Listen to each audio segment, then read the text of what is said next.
Hello guys, welcome back to my YouTube channel. It's Desiree, or as you guys probably know, Desi Jones Fitness.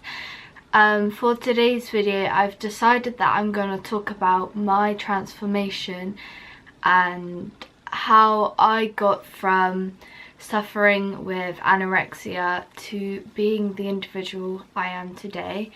Obviously this is quite a sensitive topic, so I probably get a few tears, but I'll try not to. Hopefully this goes well.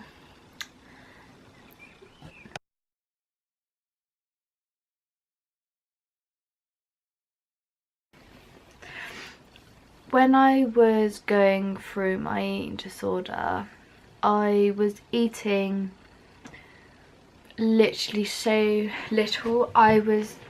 I would wake up and I would always have breakfast. Like, I had breakfast because I researched and having breakfast would speed up your metabolism, so I would have that, and then I wouldn't eat anything while I was at school because I wasn't being supervised, so my mum wasn't gonna know.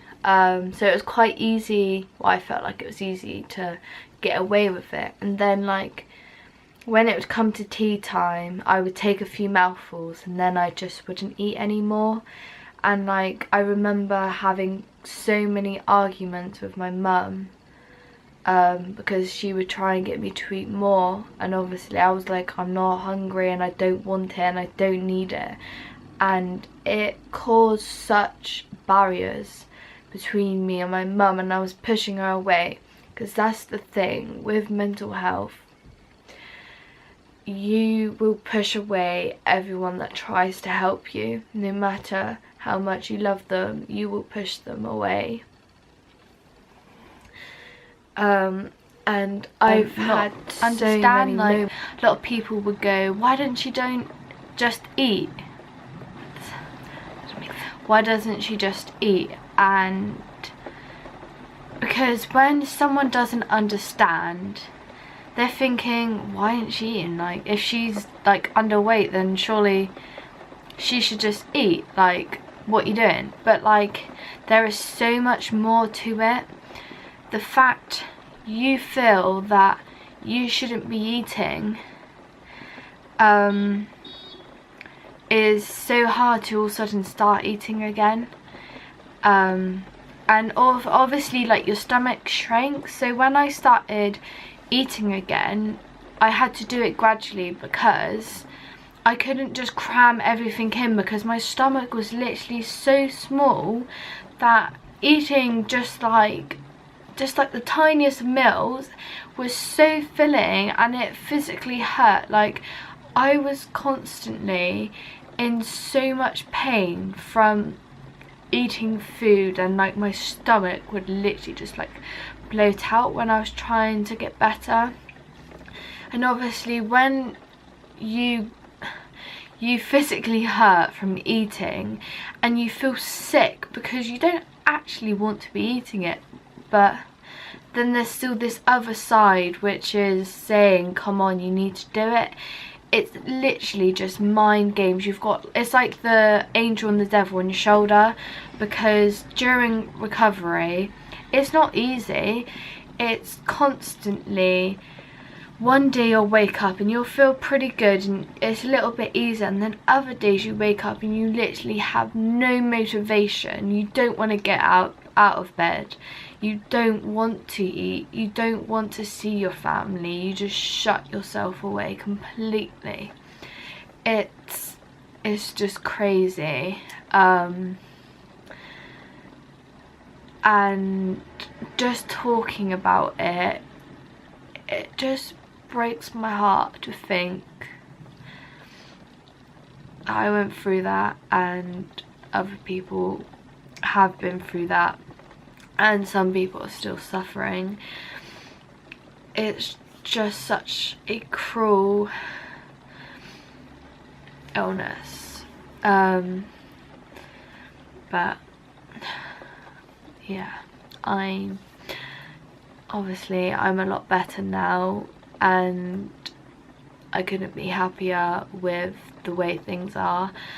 And also, like I mentioned earlier, like things happen for a reason, and like I'm not gonna say a name, but someone I started talking to was my first boyfriend, was actually what made me overcome my last hurdles, and we didn't work out, but ever since, obviously once I got over the breakup, I've been like the happiest, and because of that individual I was able to overcome my last little hurdles, like eating the foods, because he actually encouraged me. He didn't force me, he did it at my own pace, and he changed everything for me, and I was honestly so grateful, because if I hadn't met that person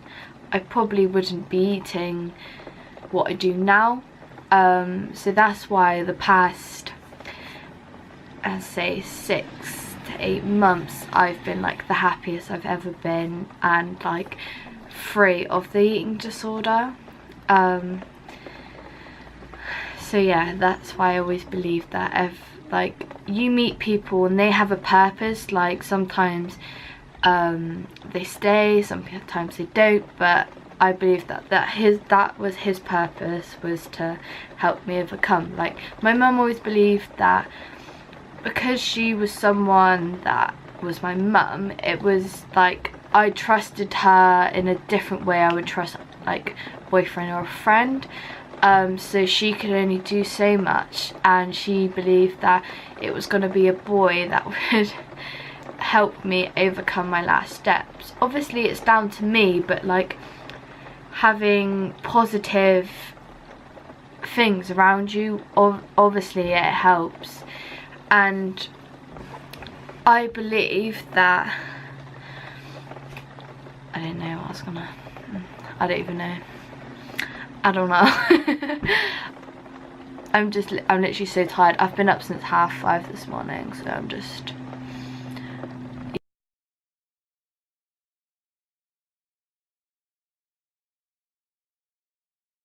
Gaining weight was one thing, but I needed to get the way I was feeling right. Obviously the weight gain came first, and when I got to a healthy weight I still wasn't happy within myself. I was still this lost character, and I still didn't quite want the recovery for me. It was still more so for mum, and it took me a while to realise that I actually wanted it for myself. I remember like some of my little motivations was obviously one, getting back to school, and that motivated me because I wanted to do my GCSEs. I didn't want to be different to everyone else. I didn't like the thought of being at home, not being able to do anything. I wasn't even allowed to walk up the stairs. I wasn't allowed on my own ever. So obviously my mum was working, so I had to go down to my nan and granddad's every day, and they had to supervise me to ensure that I ate everything, because obviously it was a danger. Like if I was left on my own, then I wouldn't have eaten. So I was like being treated like I was 2 again. And obviously I loved exercise and I wanted to get back to that. I was going on holiday abroad in the summer, and I actually wasn't healthy enough to go unless I got my BMI up, and I did. I managed, literally a couple of weeks before the holiday, I managed to get my weight up and I was allowed to go on holiday. And I didn't enjoy the holiday, if I'm honest. I was very nervous, like I think I just lived off fruit there, but because I was scared that of the food, because my mum hadn't made it. So I was still very struggling with food and I wasn't enjoying it. So then when I got back, obviously things went back to normal because I was in like my safety zone. So like I had safe foods that I was allowed, and if mum made it, because she made homemade foods, I felt okay eating it because I knew that she wasn't gonna add anything sneakily in, sort of thing. And then I managed to be allowed to go part-time school, so that I was able to take my exams. It was very hard for me going back to school because I felt like a new girl all over again. But I'd been to that school like for a few years before, so I suppose I just didn't want people asking questions. A lot of people thought that I starved myself for attention, but it was actually I lost control and I needed some sort of control, and that was my way with dealing it, was to I don't know if it started off that way. I can't really remember, if I'm honest, but it became that way. That was my control. I was in control of that. I was able to do something and feel like I was powerful because I could stop myself from doing things. I could stop myself from eating a chocolate bar, a whole jacket potato and things like that. And it felt good. Like, it was like an achievement for me. Yeah, so I managed to do all my exams and I passed. I don't know how, but I did. And I was literally over the moon because obviously I went for an interview at college and they didn't think that I would have been able to do it, and I did. So I kind of went there and I was a bit sassy, like, yeah, I did it and you didn't believe me. And then I started college and I couldn't eat in front of people, and I remember me and my friend Morgan, I had to tell her, like, we had to find some really quiet so we could eat, else I wouldn't eat at all. And I used to, if I couldn't find anywhere, then I wouldn't go, I wouldn't eat. I don't know, like, as time went on, I got better. I become more confident. I suppose as my weight got more on, I become more happier, because when you're underweight you are in a worse mood because obviously you need food to be happy, come on.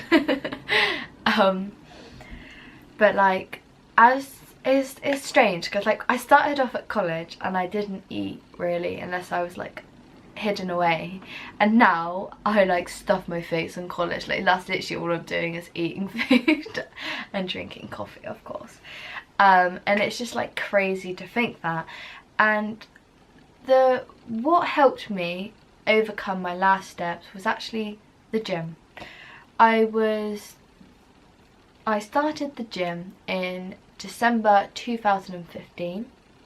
I was discharged from CAM February 2016. They said they do not think that there's anything else they can do until I feel ready that I can talk about it. Mum agreed that there isn't anything until there is that I was willing to talk about it, because I didn't know what was wrong with me, but now I do. I needed to take the last few steps by myself, because ever since that day I did not, to start with it was scary and I felt like I needed to go back, but I overcame that and I managed to do it all by myself. I took things step by step and I started introducing foods that I was scared of eating, and I did it when I was happy. So if I was out with family, I would try it with them because I was with people that I loved and made me feel happy and secure. So I would try it like that. And then like if I was out and about walking around, I thought, oh, maybe I'll try something else. And it's still quite difficult, but as the year and 4 months of being at the gym, I've just become completely different, and it's probably been the last 6 to 8 months that I've properly recovered, and I am happy. I have finally found who I am, why I am here, and I've realised what I am worth, and I have managed to eat pretty much everything that I was scared of. I've now done my pizza. I've eaten pizza for the first time in 6 years. I've had chocolate. I had chocolate biscuits this morning with my coffee. I've eaten ice cream. I now eat lots of carbs. I eat fats. I eat cheese. All sorts, and I allow myself to have rest days. I allow myself to go out with friends and have a meal. I allow myself to go out with family and have meals, because quite often I would go but I wouldn't eat anything, and what was the point of me going to the meal? I wasn't going to eat anything. And I feel more confident within myself. I'm willing to just talk to people and meet new people, and yeah. So mental health makes you feel like you are worth nothing and it is impossible to overcome, but I promise you that you can do it. Mental health is in your mind, and anything that is in your mind is possible to change. You just got to realise what you are worth, and that you are amazing no matter what. Yeah, I always believe that you should be your own motivation. You should never let anyone stop you from doing anything you want. Don't let the haters bring you down, and just stay fabulous.